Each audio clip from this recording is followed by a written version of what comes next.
فَإِن لَّمْ تَفْعَلُوا وَلَن تَفْعَلُوا فَاتَّقُوا، پھر اگر تم یہ کام نہ کر سکو اور یقیناً تم نہیں کر سکو گے تو ڈرو۔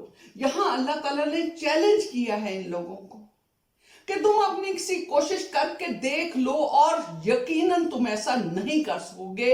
آج تک کوئی ایسا نہیں کر سکا۔ یہ اللہ تعالیٰ کا چیلنج ہے، اور یہ ان تمام لوگوں کے لیے ہے جو اس دنیا میں ہیں اور وہ شک کرتے ہیں، اور وہ لوگ جو آنے والی دنیا میں آئیں گے۔ یہ ان سب کے لیے چیلنج ہے کہ وہ ایسی کوئی ایک ہی صورت بنا کر لے آئیں، اور یقیناً وہ نہیں لا سکتے۔ اور اللہ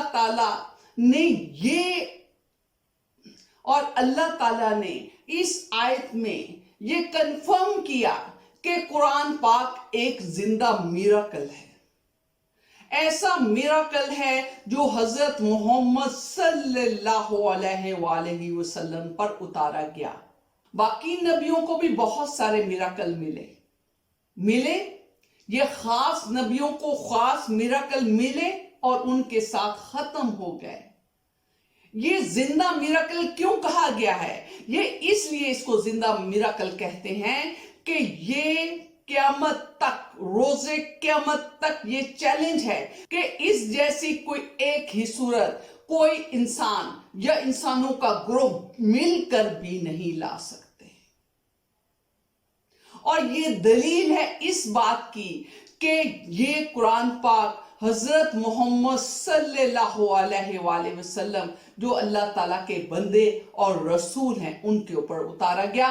فَاتَّقُوا النَّارَ الَّتِي وَقُودُهَا، تو ڈرو اس سے جس کا ایندھن۔ تو ایسے تمام لوگ جو یہ غلط سوچ رکھتے ہیں کہ یہ قرآن پاک اللہ تعالیٰ کی کتاب نہیں ہے، تو وہ اس بات سے ڈرے، وہ آگ کے عذاب سے ڈرے۔ وَقُودُهَا النَّاسُ وَالْحِجَارَةُ، جس کا ایندھن انسان اور پتھر ہوں گے۔ اُعِدَّتْ لِلْكَافِرِينَ، تو ان تمام منکر الاسلام کو یہ بتا دیا گیا ہے، انہیں یہ وارننگ دے دی گئی ہے کہ اگر تم نے ذرا بھی شک کیا تو تمہارا ٹھکانہ جہنم ہے،